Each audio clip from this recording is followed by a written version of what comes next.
أهلا بيكم مع فيلم جديد. بيبدأ فيلم النهاردة مع جيسيكا اللي بتنادي على بنتها اللي بتلعب علشان تدخل البيت، وبنعرف إنها ورثت البيت ده عن أمها. جيسيكا بتكلم بنتها لأنها كانت دايما بتجيب معاها للبيت تفاح بايظ وبتقول لها إنه مش صالح للأكل. بعد كده بتسمع جيسيكا صوت ابنها الصغير وبتروح علشان تحضر له اللبن بتاعه، وبتحاول تمنع باب المخزن من إنه يتقفل عليها. وبتروح بعد كده علشان تشوف ابنها، وبتروح بنتها لينا علشان تجيب عروستها وبتقلد أمها في كل اللي بتعمله. بعد كده جيسيكا بتتكلم في التليفون مع أختها كلير، وبتقول لها إنها هتسافر النهاردة علشان تدور على شغل، وبتطلب منها أختها إنها تعمل اختبار تعاطي المواد المخدرة قبل ما تسافر. بعد ما بتخلص كلام مع أختها بتروح جيسيكا تقفل شباك الأوضة، لكن ما بتعرفش تقفله.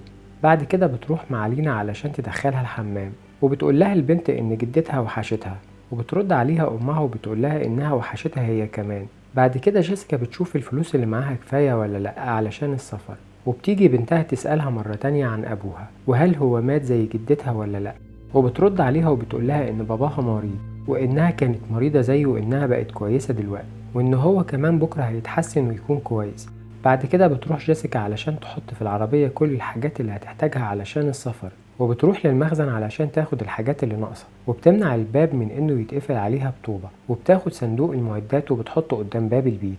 بعد كده بترمي كل التفاح الفاسد اللي كانت بنتها بتجيبه للبيت، وبترجع للمخزن مرة تانية، لكن الباب بيتحرك من مكانه وبيتقفل عليها. وبتشغل نور المخزن وبتنادي على بنتها علشان تفتح لها الباب من بره، ولما بتيجي البنت بتسألها عن التفاح بتاعها، وبترد عليها الأم وبتقول لها إنها اضطرت ترميه لأنه كان بايظ، وبتطلب منها بعد كده تفتح لها الباب، وبتحاول لينا تفتحه لكن ما بتعرفش، وبتطلب منها جيسيكا تبعد عن الباب وبتحاول إنها تكسره لكنها ما بتقدرش. بعد كده بتطلب من لينا تجيب لها من صندوق المعدات اللي قدام البيت أي حاجة تفتح بيها الباب، وبتروح البنت وبترجع ومعاها مفك، وبتحاول جيسيكا إنها تفك مسامير الباب علشان تخرج لكنها بتفشل في ده، وبتفقد الأمل في أي حل، وبتقرر إنها تتصل بالنجدة.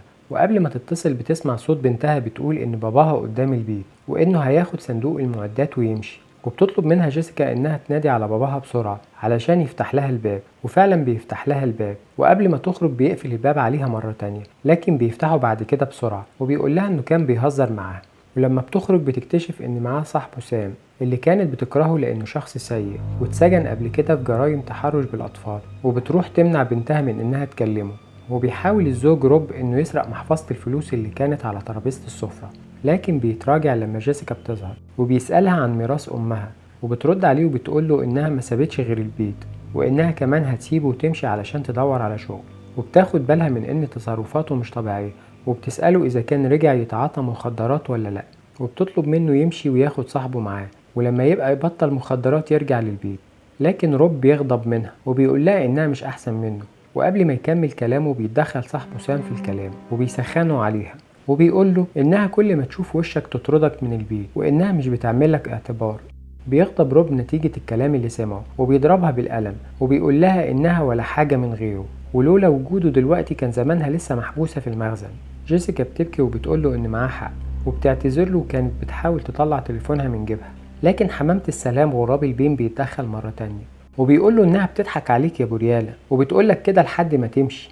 وبيكلمها روب مرة تانية وهو غضبان، وبيقول لها إنه مش هيمشي إلا بعد ما يرجع كل حاجة لمكانها، وبيشيلها بالعافية علشان يرجعها مرة تانية للمخزن، وبيقع من إيديها التليفون. بعد كده بيقفل عليها الباب وبيقول لها وريني بقى هتنقذي نفسك إزاي.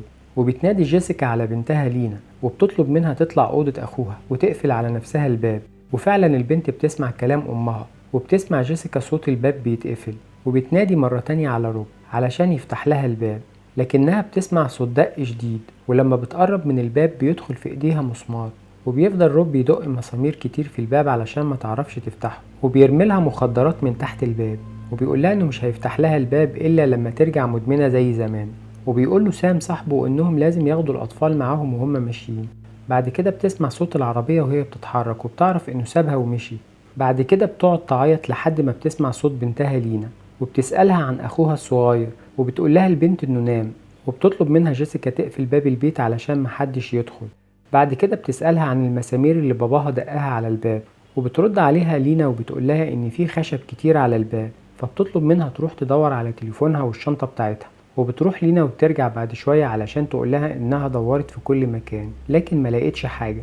بعد كده بتسمع جيسيكا صوت ابنها بيبكي، وبتطلب من بنتها تروح علشان تشوفه. في الوقت ده بتحاول انها تدور في المخزن على اي حاجة تساعدها، وبتلاقي علب اكل. بعد شوية بترجع لينا وبتقول لها انها جعانة، وبتديها اكل من العلبة اللي كانت معاها لحد ما بتشبع، وبتقول لها تروح علشان تطمن على اخوها وتأكله. بعد شوية جيسيكا بتنام في مكانها من التعب، وبتشوف بنتها من تحت الباب وهي نايمة على الارض، وبتقول لها انها خايفة تنام في اوضتها. لكن جيسيكا بتطمنها وبتقول لها تطلع تنام جنب اخوها، وانها هتخرج قريب وتكون معاها. تاني يوم الصبح بتطلب لينا مرة تانية من امها انها تاكل، وبتأكلها جيسيكا وبتطلب منها انها تأكل اخوها.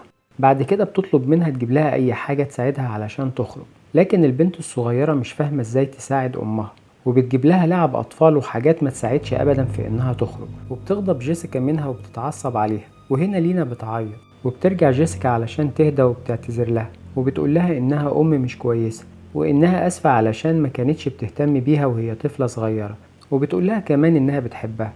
لكن لينا ما بتردش عليها، وفجأة بترميلها مفك من تحت الباب، وبتقول لأمها إنها هتطلع علشان تشوف أخوها. وبتكسر جيسيكا في أرضية المخزن لحد ما بتسمع صوت ابنها بيعيط، وبتقول لها لينا إنها كانت بتحاول تشيل أخوها وتنزل بيه وإنه وقع منها، وبتطلب منها جيسيكا إنها تروح له وتشيله مرة تانية وتحاول تأكله وتهديه لحد ما يبطل عياط. وبترجع علشان تكمل تكسير في الأرض لحد ما بترجع لينا مرة تانية علشان تقول لها إن سام في البيت، وبتسألها جيسيكا إذا كان باب البيت مفتوح ولا لأ.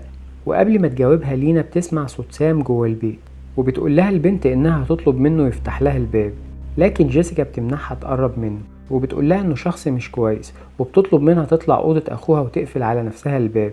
بعد شوية غراب البين بيجي عند الباب وبيسألها عن مكان بنتها، وبتترجاه يمشي، وبتقول له إن روب مش هيسمح له يأذي أولاده، لكنه بيرد عليها وبيقول لها إن روب مديون له بالفلوس ومش هيقدر يفتح بقه أو يتكلم معاه، وبيسيبها وبيروح يدور على البنت. وبتفضل جيسيكا تنادي عليه لكن من غير فايدة. بعدها بتقوله إن معاها مخدرات كتير وإنها ممكن تديها له لو فتح لها الباب، لكن سام بيطلب منها تديله المخدرات من تحت الباب، وإنها لو عملت كده هيمشي ويسيبهم في حالهم. وبترد عليه وبتقوله إنها مصابة ومش هتقدر توصله، وبتطلب منه يمد ايديه علشان ياخد المخدرات، وفعلا بيمد ايديه، وبتضربه جيسيكا بكل قوتها بالمفك اللي كان معاه. بعد كده بتمسك بحجر وبتدق فوق المفك لحد ما المفك بيثبت في الارض وما يقدرش سام انه يسحب ايديه، وبيصرخ سام من الألم وبيطلب منها تفك ايده، لكنها بترجع علشان تكمل تكسير في الارض. وفجأة الكهرباء بتقطع في البيت وبيفصل النور، وبتخاف لينا وبتنادي على امها، وبتطلب منها جيسيكا تفضل في مكانها، لكن البنت بتنزل لأمها وبيمسكها سام وبيقول لها إنه هيقتلها لو ما سابتش إيده، لكن جيسيكا بترمي على إيديه بنزين وبتولع في إيديه، وبيصرخ من الألم وبيضطر إنه يسيب لينا.